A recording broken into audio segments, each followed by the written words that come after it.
Oi, eu sou o Dri, seja bem-vindo. No capítulo passado nós tivemos bastante reflexões.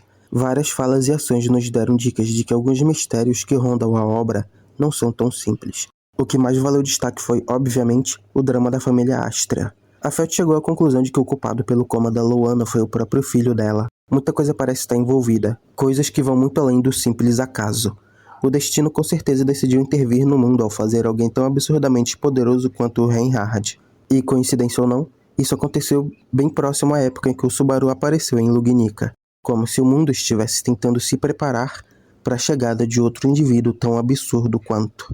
Bom, antes de começar o resumo, já vai deixando o teu like, se inscreve, comenta, compartilha. Também confere os links na descrição, que um deles vai ser uma Live Pix e o outro vai ser para comprar os volumes oficiais e traduzidos da Light Novel. Agora vamos pro resumo. O capítulo começa com a Ren explicando para Emilia como a autoridade do Aldebaran funciona. Ela dá o exemplo da moeda caindo no chão e diz que se ela tivesse esse poder de voltar no tempo, a Emilia poderia se adiantar aos golpes agora óbvios do Garfio, contra-atacar e fazer ele chorar.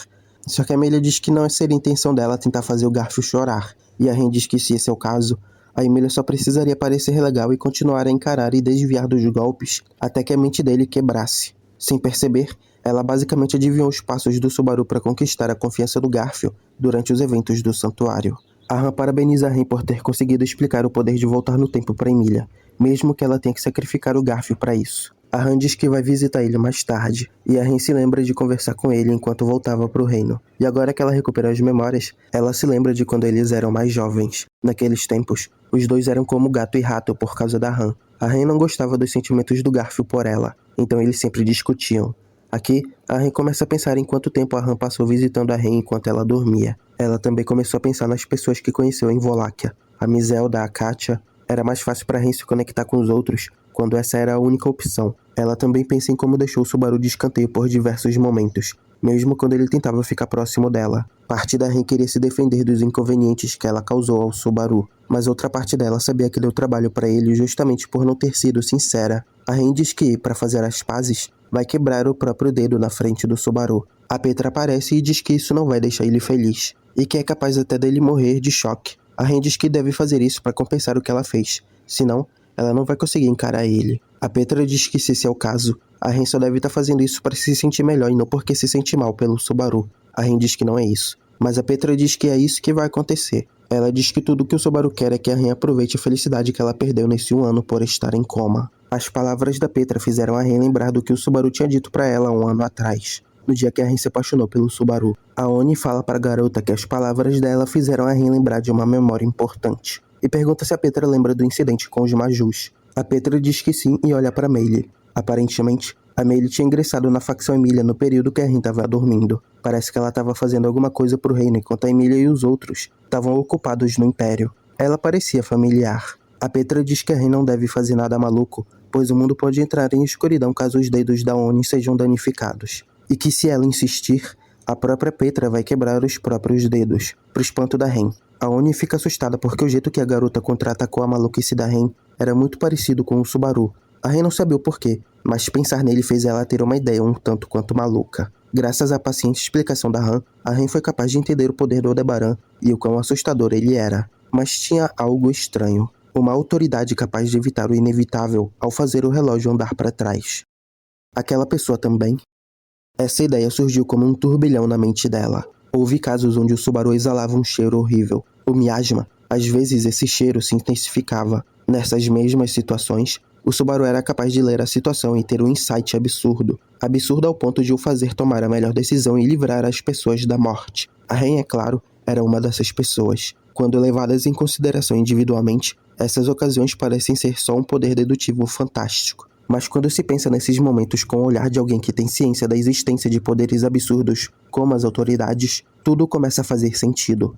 Mas era evidente que o Subaru só usa esse poder para salvar os outros. Uma pessoa com esse tipo de poder poderia facilmente sucumbir à tentação. Seria muito conveniente poder recomeçar e fazer as coisas de uma maneira que faça as pessoas obedecerem aos seus comandos. Mas se o Subaru usasse esse poder dessa maneira, a Ren não teria quebrado os dedos dele. Só esse fato já deixava claro que o Subaru não era esse tipo de pessoa, que reformaria o mundo da sua própria maneira. A Ren volta a pensar que ela deveria mesmo quebrar os dedos pelo Subaru. O Subaru também voltar no tempo era uma hipótese que mais e mais crescia dentro da REM. Mas mesmo depois de ouvir os detalhes do poder do Aldebaran, a Emilia e a Han não parecem ter pensado nisso. Talvez porque a REM entendia o Subaru de um jeito mais profundo?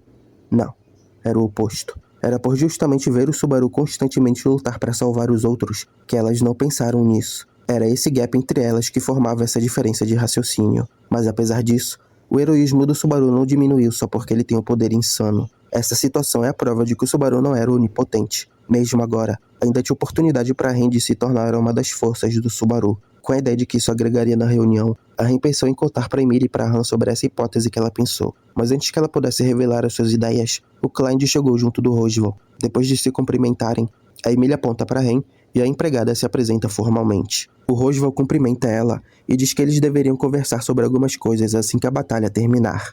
Uma delas sendo a Han. A Petra pergunta sobre a Frederica e o Roswell diz que ela ficou no território Barielle com um chute. Isso porque o Clyde se ofereceu para cumprir o papel dela. A Emilia apresenta o Ron pro Roswell e a reunião segue. Mas a Petra chama a Ren para um cantinho e diz que a Ren parece ter percebido algo sobre o Subaru. A Ren pergunta se a Petra também descobriu que o Subaru tem uma autoridade. E a Petra diz para ela não falar nada, pois a bruxa pode escutar. O que a Petra tinha acabado de falar não poderia ser ignorado. Mas isso significava que a Ren não poderia falar sobre as coisas maravilhosas que o Subaru fez. Mas aí ela começa a raciocinar. A Ren teve 2 oportunidades de conhecer o Subaru, e em nenhuma delas ele demonstrou ser o tipo de pessoa que se gaba por isso. A Petra fala com ela de novo e pergunta se a Ren estaria disposta a fazer de tudo pelo Subaru, e a Ren diz que sim, afinal, ela é a Ren do Subaru. O POV muda. Agora a gente acompanha o Aldebaran.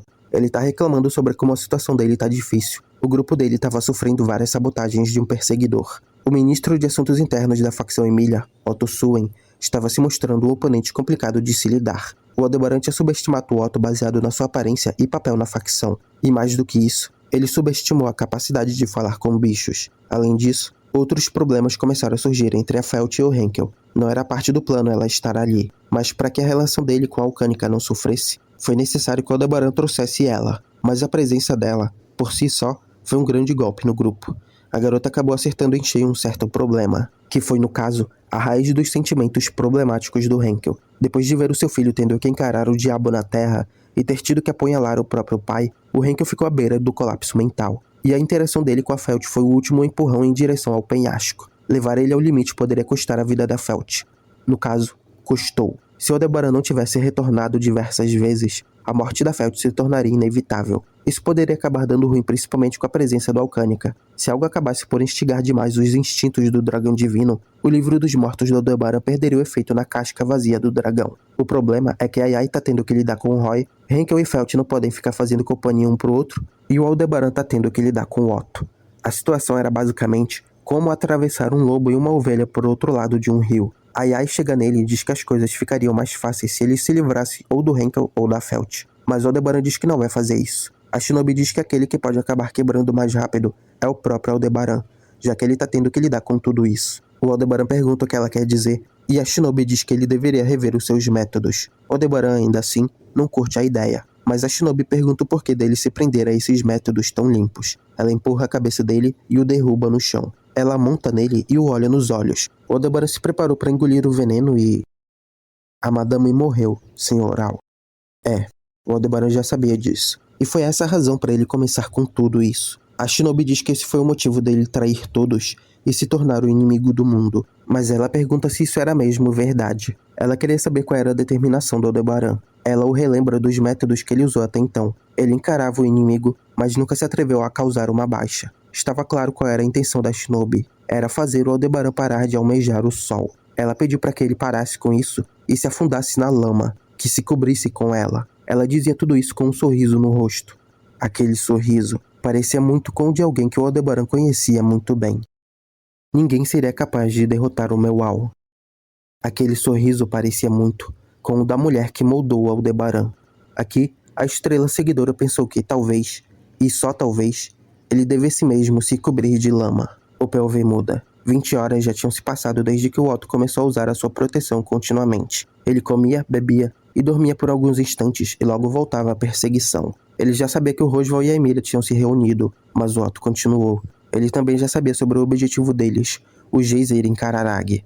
Os instintos do Otto o disseram que a condição de derrota seria deixar eles escaparem. Ali estava a última chance de recuperar Subaru e Beatrice. Mas o que frustrava o Otto era o fato de que o fator decisivo de uma situação nunca era ele. Ele era sempre limitado a ser o suporte do grupo. A maioria dos animais não gostava de chegar perto do dragão divino, mas os insetos Oda eram diferentes. Por dar mais valor ao conjunto do que ao individual, os insetos Oda se aproximavam do dragão sem medo, o que permitiu Otto a continuar sua caçada. Assim que isso tudo acabar, além da terra pacífica que ele prometeu aos insetos, eles precisariam ser tratados da maneira mais gentil possível. A maioria dos membros da facção Emília não gostava de insetos, mas o Otto se pergunta que cara eles vão fazer quando souberem das contribuições dos insetos Oda. Ele até fala que eles vão ter que agradecer ao líder do enxame por isso. De repente, o Otto escuta a voz de uma mulher bem ao lado da sua orelha. O Otto acabou sendo amarrado pelo pescoço por um fio. Isso só não foi tão ruim porque o Otto conseguiu botar os dedos entre o fio e o pescoço, assim impedindo que ele fosse estrangulado.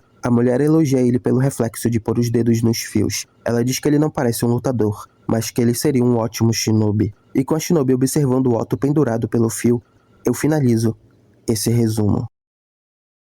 Uma problemática acabou de surgir com esse capítulo. Quer dizer, não surgiu, né? Ela já tava aí. É só que agora ela acabou de piorar. Cara, a Petra esqueceu que a Meili tá com ele já tem um tempo. As memórias do Subaru começaram a se mesclar com as da Petra num nível alarmante. Agora a Petra tá tendo dificuldade em discernir entre o que são memórias dela e o que são memórias do Subaru. Isso acontece quando a Ren relembra a Petra sobre os ataques dos Majus lá no arco 2. A narração descreve os pensamentos da Petra aqui. Ela diz que a Meili parece ter se juntado à facção durante o coma da Ren, e depois diz que parece que a Meili estava fazendo alguma coisa pelo reino. Essas duas citações podem acabar passando uma impressão errada de que a Petra só está citando momentos onde ela não estava presente, já que tanto o momento em que a Meili se junta oficialmente à facção Emília no arco 6, quanto na missão dela na Torre de Pleiades, a Petra não estava lá. Porém, o que evidencia essa mescla de memórias é a narração falando que essa tal missão aconteceu enquanto a Emília e os outros estavam em Voláquia. E para completar, a narração termina dizendo que a Meili parece familiar. Irmão, eu já mandei em vídeo. Eu não sei se usei essas palavras, mas a Petra vai começar a achar que é ela quem tem o retorno, de tanto que ela tá confundindo as memórias. Agora, a parte mais foda desse capítulo é, com certeza, a Ren adivinhando que o Subaru também volta no tempo. Cara, parece que a gente tá entrando nesse padrão. A cada arco que se passa, alguém descobre que o Subaru tem uma autoridade que faz ele voltar no tempo. No arco 6 foi a Rui, no arco 7 e 8 foi a Priscila, e agora a Ren. Mas o que me intrigou foi a Han não percebendo isso. Eu imaginei que ela chegaria nessa conclusão também. Desde o arco 6, a Han já tem essa visão de que as autoridades são um poder absurdo. Ela diz exatamente isso, inclusive. Mas não foi mostrado ela pensando isso. Será mesmo que ela não descobriu? Pô, eu acho isso muito difícil. Ela é uma das pessoas mais perspicazes da facção. E é como a Ren pensou. Analisando tudo que o Subaru fez até então, parece que foi tudo fruto de instinto. Bem como a Han fala. Mas quando se leva em consideração essa autoridade de voltar no tempo, tudo começou a fazer mais sentido ainda. Principalmente quando a gente leva em consideração que o próprio Lei perguntou se a Han tinha uma autoridade que nem a do Subaru, quando ela começou a prever os movimentos dele. Tipo assim, já teve outra pessoa indiretamente explicando como a autoridade dele funciona pra Han. Então como é que ela não chegou nessa conclusão também? Será mesmo que ela não descobriu? E eu vou além, viu? De todos os membros da facção, eu acho que a Han é a única que teria a astúcia de entender a autoridade do Subaru por completo, só na base da intuição. Porque se a gente for parar pra analisar, teve vários momentos em que o Subaru acabou recebendo muito dano, ou até se viu em uma situação complicada, mas mesmo assim não as evitou. E só foi capaz de prevenir quando ele estava em uma situação que era claramente uma questão de viver ou morrer. Eu acho que a Han poderia sim fazer essa ligação. O último tópico a ser discutido aqui é sobre o Roswell falar pra Ren que quer conversar com ela sobre algumas coisas, principalmente a Han.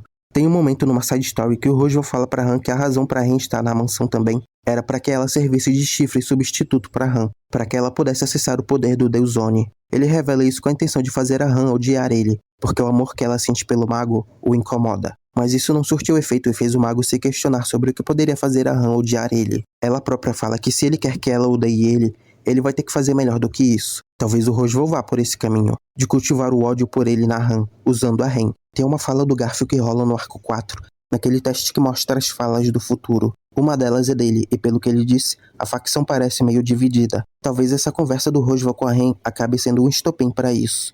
Enfim, não esquece de deixar o like, de se inscrever no canal, de conferir os links na descrição e de hypar o vídeo. Espero que tenha gostado do vídeo. Muito obrigado por ter assistido do início até o final. Valeu, falou e nos veremos em breve.